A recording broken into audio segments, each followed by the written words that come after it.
In this video, I'm pleading with you to take a stand against the injustices that are taking place in Gaza, Palestine. We must stand in solidarity with the children of Palestine. We must take action. It is free to pray to God for children who are suffering in Palestine. Can we at least do that? Can you pray for the children in Palestine? If you want to go further, how about making a phone call or sending an email to your congressman or woman? The children who are suffering in Gaza, Palestine, are asking us Americans to help. God will ask us on Judgment Day, where were we when children were being murdered? Where were we when children were being starved to death? The people and children who are suffering in the world are a test for you and me.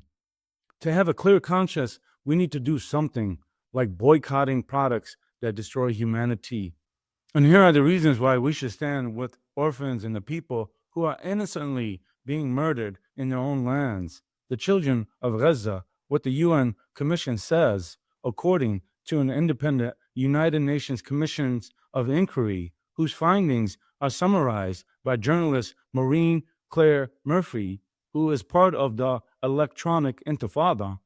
The suffering of Palestinian children in Gaza is not simply a tragic consequence of war, but reflects a broader pattern that the Commission says may amount to some of the gravest crimes under international law. The Commission concludes that the Israeli forces intentionally created conditions of life that deprive children of essential medical care, while also documenting cases in which children were allegedly killed through the deliberate use of lethal force. Based on its investigation, the Commission states that these actions may constitute war crimes and the crime against humanity of extermination. One of the report's strongest conclusions states that the killing of and serious bodily and mental harm inflicted upon Palestinian children form part of what the Commission describes as a strategy to destroy the biological continuity and future existence of Palestinians in Gaza. The Commission further describes Gaza as the most dangerous place in the world to be a child.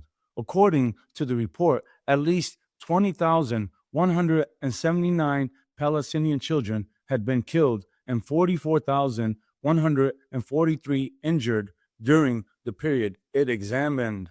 More than 21,000 children were reported to have acquired permanent disabilities.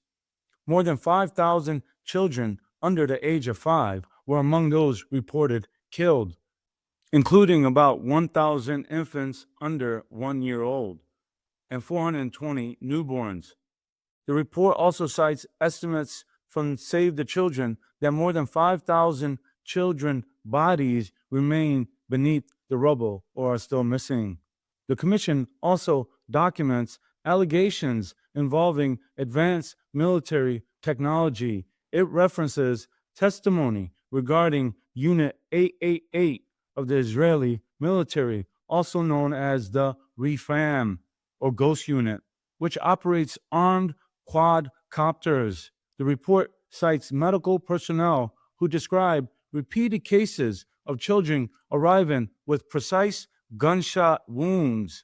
It also references reporting by the Israeli newspaper Haaretz, which published testimonies from Israeli soldiers who said some troops competed over how many civilians they killed, including children. Among the incidents documented by the Commission is the October 2024 attack on Al Amal orphanage, where it states that heavy munitions struck the orphanage at night while children were sleeping, resulting in the deaths of children and other civilians and extensive destruction. The report also examines statements made by Israeli public officials. It notes that some officials publicly characterize Palestinian children as terrorists or future terrorists. According to the Commission, this rhetoric contributed to an environment in which Palestinian children were increasingly viewed as legitimate military targets. Beyond Gaza, the Commission documents allegations concerning Palestinian children in the occupied West Bank. It describes incidents involving shootings, arbitrary detention, denial of medical care, and abuse while in custody. The report also includes testimonies from released child detainees who allegedly claimed they were stripped, forced to remain naked or in diapers, beaten, and subjected to sexualized humiliation and other forms of torture while imprisoned. Whether one agrees with every legal conclusion or not, these are allegations and findings that deserve serious public attention. The Commission argues that accountability under international law is essential and that the protection of children must remain a universal principle, regardless of nationality, ethnicity, or religion. I will provide you the link in the YouTube description below for the article posted by the Electronic Intifada by Maureen Clare Murphy, Why Gaza is the World's Most Dangerous Place for Children. Now we will pivot and get into technology and how it contributes to the genocide in Gaza. As bombs keep falling over Gaza, Palestine, and the humanitarian crisis deepens, another battle is unfolding far from the front lines inside the digital world. According to the Boycott, Divestment, and Sanctions, the BDS movement, one of the world's largest technology companies, is playing a significant role behind the scenes. That company is Microsoft. The BDS movement alleges that Microsoft provides Azure cloud computing and artificial intelligence technologies that support Israeli military infrastructure. Citing investigations by The Guardian, the Associated Press, and Plus 972 magazine, the organization argues that Microsoft's technology extends beyond email and office software into cloud systems used for intelligence and military operations. The organization contends that modern wars are no longer fought with weapons alone. They're also fought with data, algorithms, cloud computing, and artificial intelligence. In its view, digital infrastructure has become just as important as tanks, aircraft, and missiles.